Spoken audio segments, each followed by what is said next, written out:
Good morning, students. I am Lakshmanan from Computer Science Department. So I am going to handle the topic called the control flow statement in problem solving using C subject. Okay. So in control flow statement, the control flow statement, actually first of all we want to know what is the normal program flow. Okay. So if you take I will show some example. So if you are taking, it's a normal program. In this program, how the program will execute now? It will execute one by one statement. So in the sequence order, it will execute the statement one by one. This is called normal program flow. Okay. Suppose in some situation, so we need to change the normal program flow. So for that, we need control flow statement. For example, in this program, I have statement from 1 to n. Suppose if I execute statement 1, after this I want to execute statement n now, it's not possible in normal flow. Okay, so for that I am going to use the control statements. So normally the control statements used to change the normal program flow of control. That is, the normal order is what? In the sequence order. That is, it will execute one by one. But that can change by using the control statement. Normally the control statement classified into categories. So that is conditional control statement and unconditional control statement. So the conditional control statement and unconditional control statement. In conditional statement, so first we are going to discuss about the branching.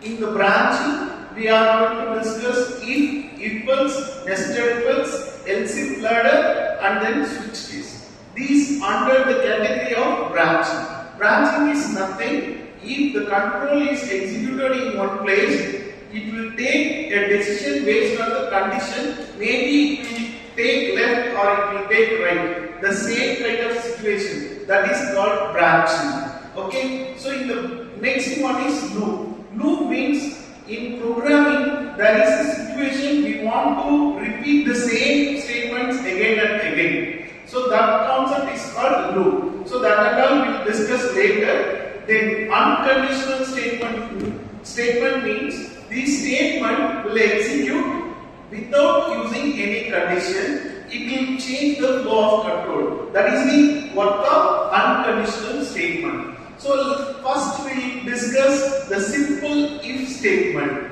So this is the syntax of simple if statement. See, normally we are taking a decision based on the condition. So if the condition may be true or may not be true. So if it is true, then it will execute the set of statement below the if condition. So if it is false, it will skip the set of statement and it will come to the next statement.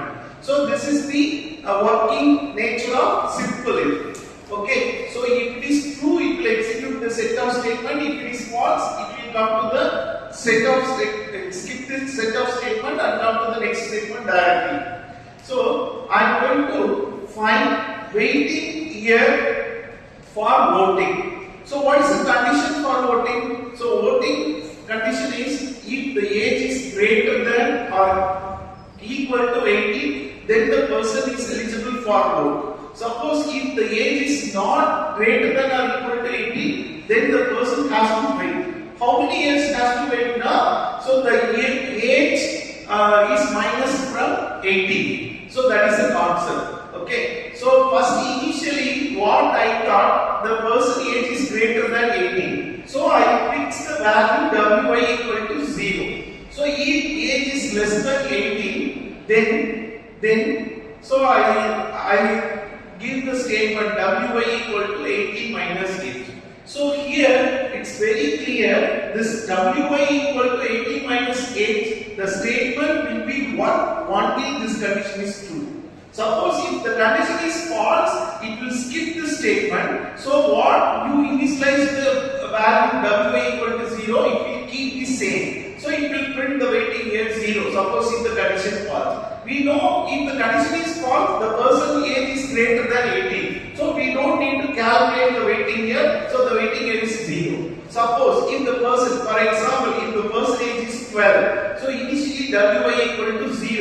12 less than 18. Condition true. So it will come inside and W equal to 18 minus 12. So the waiting year equal to 6. So it will print the waiting year equal to 6. So this is simple if statement. So in what situation we employ this simple if now? Suppose in your program, if you need to take decision based on only one situation, that is, you are taking a decision when the condition is true, then you can go for simple if. That is the concept of simple if statement. Okay. So next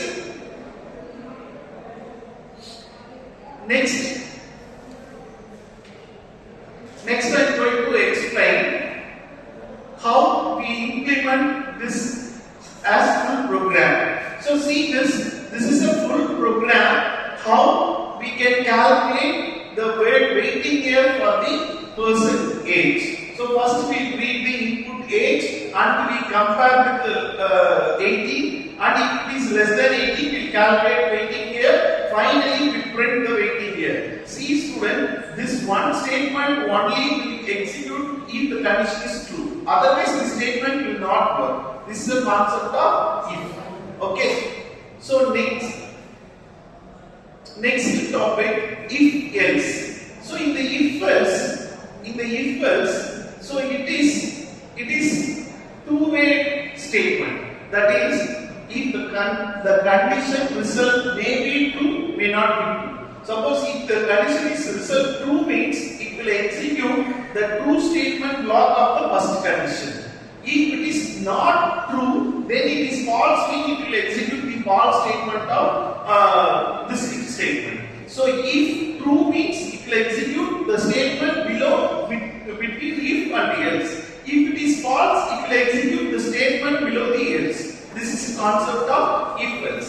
I will take one example. So this is a very famous program to find the given number is odd or even.